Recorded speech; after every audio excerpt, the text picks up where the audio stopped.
ассалому алайкум дӯстони азиз, хуш омадед ба канали Боғи Нав. Навори имрӯзаи мо дар бораи нигоҳ доштани ангур бо усули табиӣ мешавад. Яъне имкон қадар ман мефаҳмонам бардоро, яъне ҳозир ҳамин ангура гирифта чинда дар яшик монем то моҳи март, апрел ҳамин чӣ хеле ки ай ток гирифта мехӯред, ранги ҳамин хеле истоданаш мумкин, ба шарте ки ба қонун қоидавиш катӣ бикунед. ҳозир ман нишон метиҳам. баъди видео агар ҳамин видео фоиданок шудаги бошад, баъд лайк мемонед ва фикратона дар комментария менависед. чӣ хеле ки дида истодаем, ин ангури маникюр фингер, яъне нави президентӣ. мо нигоҳ медоштаги ангура чӣ хел мекунем? вақте ки агар ҳамира ба зимистон гирифта монданӣ бошем, медонед ҳар як навда ду хушаки ангур мекунад. мо як таша дар вақти пухтанаш мегирем, мефурӯшем. Як таша, яъне якта мисол сифаташ хуб бошад, ҳамура мемонем, баъд ҳамура мегирем. наздиктар нишон тед. ана чӣ хеле ки мебинед бардоро, мана ин навдаи мо ду хушак карагӣ, як таша инҷа гирифта фурӯхтагим, ина як хушакш мондагӣ. эҳтиёткорона наздиктар нишон медиҳӣ. ин ҳамин навда бошад. мо дастамона ҳамин бандаш меқапем. ай боло ё ай так не, фақат ҳамин болои ҳамун банде ки куругли мешавад, ҳаминҷа меқапем. баъд ай ин тарафш мебурем. баъд ай қафош наздиктар нишон тед, мана инҷа нишон тед. яъне чашмак бошад, чашмаки дигариш катӣ гузаронда, 1 сантиметр гузаронда айсу мебурем. ин ҳамин хеле гирифтем. агар ягонта пусидагиш бошад ва ё оҳиста қайчи катӣ, яъне даст нарасонда оҳиста ҳамин хеле мегирем. ва ин хушаки ангура ягон ҷой нарасонда, аввал ман ин хеле яшика тайёр карда мегирем. яъне яшики чӯбӣ, ҳамин яшики чӯбида коғаз мепартоем. коғаз бояд ин хеле шикофдор бошад. агар шикофдор набошад, мо ин ҳамин қайчи оддӣ катӣ шикоф карда мегирем. ин ҳамин хеле рад карда, ина ман чӣ хеле ки шикоф кардам, ҳамин хеле шикоф мекунем. баъд ин ҳамин бакалашка, дидем бакалашкаи оддӣ ба ҷои ин стаканчикҳои одноразовиам мешавад. ин хубай, барое ки тагаш сахт як мисол намеғалтад. ҳамира бардоро ним мекунем, ним об мерезем, ним карда.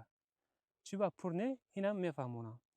ним кардем, ин тараф ба якта бакалашка, ина угулба як бакалашкаи дигар ва ҳамон ин ҳамин салфетка ё ин ки газета, коғазам мешавад, ин хеле қатт карда, яъне ранги падушка карда мемонед ва хушаки ангурмона оҳиста мемонем. ин ҳамин навдаш даруни об бошад. ана дидед? имкон қадар даст нарасонем бо хубтар. ягонта пусидагиш бошад, хатман бигирем ки вай дигароша зарар нарасонад. яъне як яшик монда, як хушак рафт, ин тарафш ба яктаи дигар ё ки дутаи дигар меравад. баъд дар ин тарафам ранги ҳамин хеле мекунем. як чиз дар ёдатон бошад ки бардоро, вақте ки як дарахт ҳама ангура ранги ҳамин хеле навдаш катӣ бурида наметонед. мисол ҳамин дарахт агар 150 кило ё ки 200 кило ҳосил дошта бошад, метавонед аз ӯ дарахти ангур шумо 50 кило ё 60 кило ҳосилиша бигиред. агар ҳамаша гирифтанӣ бошед, навдаҳо вол мешавад. яъне бояд соли оянда навдаҳои мевадиҳанда моненда. яъне агар имкон қадар ҳаракат кунем ки ҳамон навдае ки нукаш ба шудагӣ ку ҳосил, ин ҳамин навдаи яксола бошад, ин ҳамин охирон навдаҳоро бигирен, хуб тагангиша соли оянда барои ҳосил мемонед. барои ҳава як дарахт, агар мисол дарахтҳои мо 150 кило 200 кило ҳосил мекунад, мо як дарахт бисёр бошад 50 кило برای نگاه داشتن برای همین خیلی اصول کرده گرفته میتونیم، دیگرش در وقتش فروخته تمام میکنیم. یک بار دیگر طرز برودنش یاد میتیم. این همین چخیل که من اینجا بندک میشود کلوله انا اونجا میقپه. اول این طرفش میبرین، بعد این همین دیده نه ای کجا برآمدگی یک چشمک گذرانده یک سانتیمتر یا 2 سانتیمتر مونده این هم خیلی بریده میگیرید.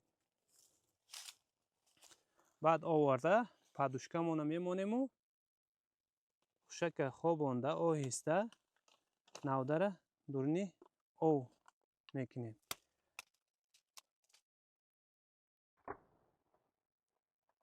سه خوشک جا شد، در این طرف سه خوشک دیگه. من دوستان در یک یشک 6 خوشک انگور جا شد. برای چی آب را نیم کردیم؟ تا خانه رسیدن این آب ریختنش ممکن. وقتی که خانه بردیم این بکلشکا را پر کرده میمونیم. من دوستان به همین طرز ما خوشکای انگور را گرفته به یشک میگیریم. اکنون این رو میگیریم به خانه یگان جای سلقینی یا که پدول در آورده میمونیم. بعد هر هفته 10 روز به یک آوش نگاه میکنیم همون کم شده نرود. بعد اگر شما هم همین کار کردنی باشید، چیزی گفتیم در همین ویدیو همین کار را اجرا کنید. یگان جاشه دیگر خیلی نکنید که این مثال اصول چند ساله تجربه دهقانا هستند.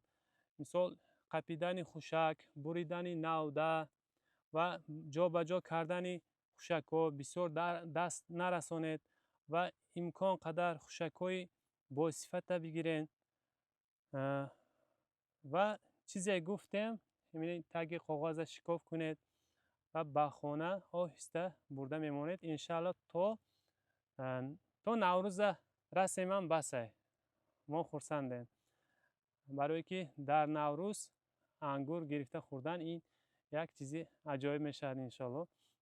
و اگر بردارو همین ویدیو ما معقول شده باشد حتما لایک مونید که دیگرای هم بیند و درباره انگور پروری، باغ پروری امکان قدر معلومات های خوب میتیم. و اگر شما انگور باغ کردنی باشید یا که برای خانه‌تان انگور شناندنی باشید، ما هم نمودی نهال انگور داریم، نهال پروری هم میکنیم، مراجعت هم کنید میشود. سلامت باشید، فکرتون حتما بنویسید. بار دیگر تشکر.